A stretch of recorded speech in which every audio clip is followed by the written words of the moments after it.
प्रश्न 14। एक आयताकार खेत का क्षेत्रफल 0.5 हेक्टेयर है। यदि खेत की लंबाई 125 मीटर है तो इसकी चौड़ाई ज्ञात करें। प्रश्न 14 कह रहा है एक आयताकार खेत का क्षेत्रफल, तो लिखेंगे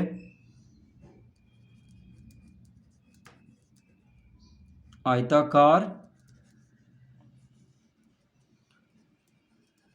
खेत का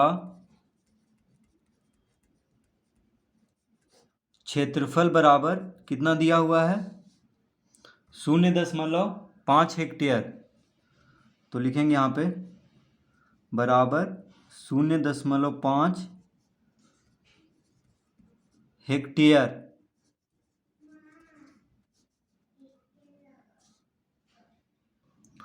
तो 1 हेक्टेयर में होता है 10,000 वर्ग मीटर।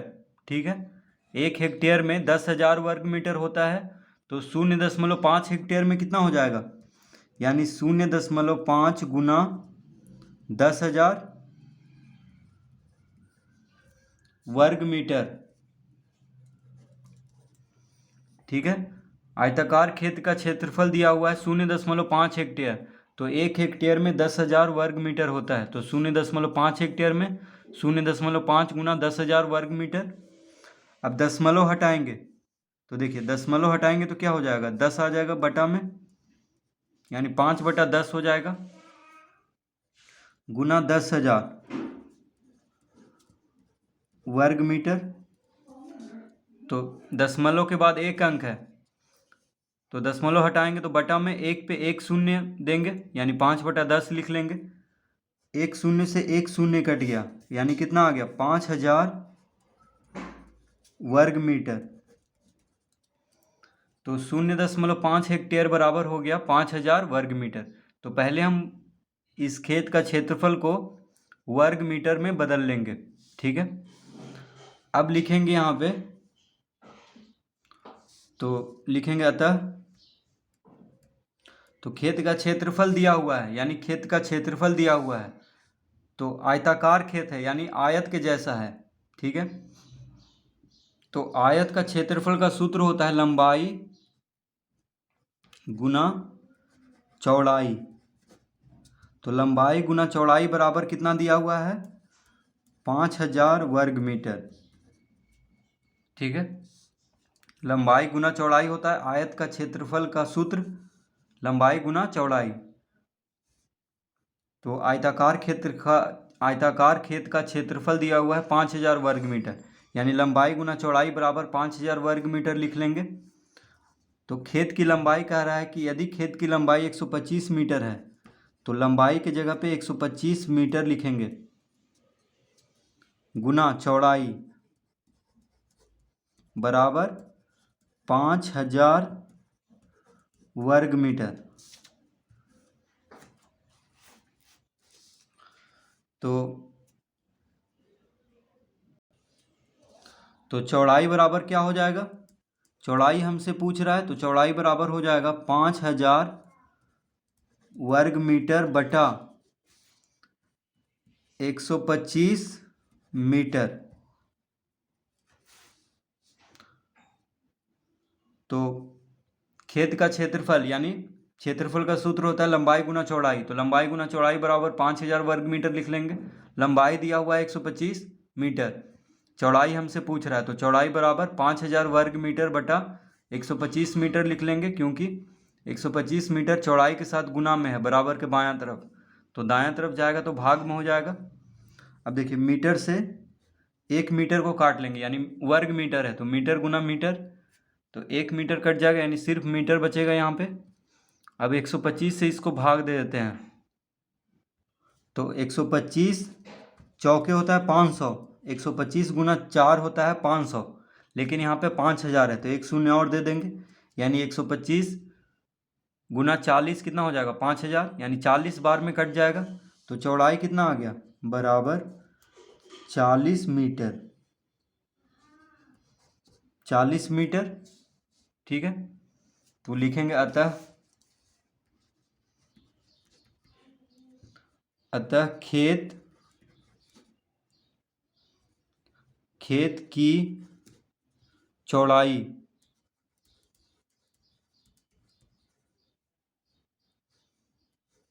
की चौड़ाई बराबर 40 मीटर।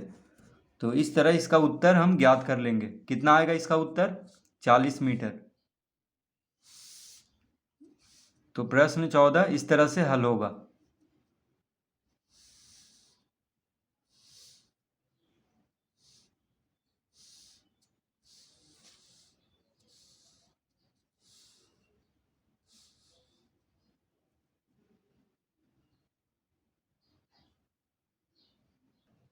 प्रश्न 15, एक खिड़की में 25 सेंटीमीटर गुना 16 सेंटीमीटर आकार के 12 कांच के टुकड़े लगते हैं। खिड़की में लगाने के लिए कुल कितना वर्ग मीटर कांच की आवश्यकता होगी? तो प्रश्न 15 में हम पहले खिड़की का क्षेत्रफल निकाल लेंगे। तो हो जाएगा, तो लिखेंगे खिड़की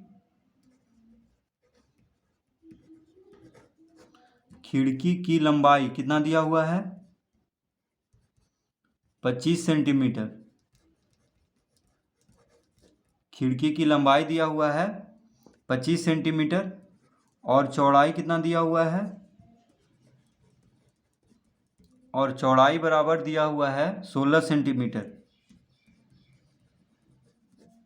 तो खिड़की आयत के जैसा होता है, यानी इसका क्षेत्रफल हो जाएगा। तो खिड़की का क्षेत्रफल पहले निकाल लेंगे। तो लिखेंगे क्षेत्रफल बराबर लंबाई गुना चौड़ाई। तो लंबाई कितना दिया हुआ है? 25 सेंटीमीटर। चौड़ाई है 16 सेंटीमीटर।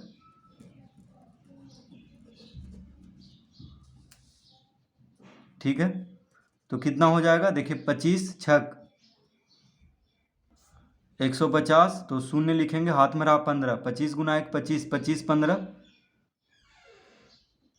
40, यानी 400 वर्ग सेंटीमीटर आ गया। किसका? खिड़की का क्षेत्रफल। ठीक है, अब कह रहा है कि खिड़की में, माफ कीजिएगा, यहाँ पे कांच लिखेंगे। ठीक है, खिड़की नहीं लिखेंगे, कांच लिखेंगे, क्योंकि खिड़की में 25 सेंटीमीटर गुना 16 सेंटीमीटर आकार के 12 कांच के टुकड़े लगने हैं। तो देखिए कांच की लंबाई कितना दिया हुआ है? 25 सेंटीमीटर और कांच की चौड़ाई 16 सेंटीमीटर। तो पहले हम एक कांच का क्षेत्रफल निकाल लेंगे। तो कितना आ गया? 400 वर्ग सेंटीमीटर। कितना कांच के टुकड़े लगने हैं? 12 कांच के टुकड़े। तो लिखेंगे 12 कांच के टुकड़े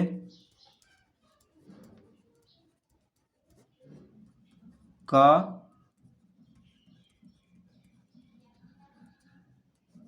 क्षेत्रफल बराबर कितना हो जाएगा? 12 गुना 400 वर्ग सेंटीमीटर। तो कितना हो गया? 12 चौक 48, 2 शून्य है, यानी 2 शून्य और दे देंगे, तो 4800 वर्ग सेंटीमीटर। तो 12 कांच के टुकड़े का क्षेत्रफल कितना आ गया? 4800 वर्ग सेंटीमीटर। अगर इसको वर्ग मीटर में बदलना चाहें तो कितना हो जाएगा? यानी ये हो जाएगा 4800 बटा 1 मीटर में 100 सेंटीमीटर होता है। ठीक है, तो यहाँ पे वर्ग सेंटीमीटर है, यानी 100 गुना 100 से इसको भाग देंगे मीटर में बदलने के लिए, वर्ग मीटर में बदलने के लिए, क्योंकि सेंटीमीटर को मीटर में बदलने के लिए 100 से भाग देते हैं। तो यहाँ पे तो वर्ग सेंटीमीटर है, यानी सेंटीमीटर गुना सेंटीमीटर है। तो 100 गुना 100 से इसको भाग देंगे तो ये हो जाएगा वर्ग मीटर में। तो देखिए 2 शून्य से 2 शून्य कट गया, 48 बटा 100, तो 48 बटा 100 कितना हो जाएगा? बचा कितना? 48 बटा 100 वर्ग मीटर, यानी 100 से भाग देंगे तो 1 पे 2 शून्य है, यानी दशमलव के बाद 2 अंक होना चाहिए, तो 0.48 लिखेंगे और दशमलव के पहले शून्य देंगे, यानी 0.48 वर्ग मीटर। तो ये हो जाएगा इसका उत्तर। 12 कांच के टुकड़े का क्षेत्रफल हो जाएगा 0.48 वर्ग मीटर। तो इस तरह से हम प्रश्न 15 का हल करेंगे।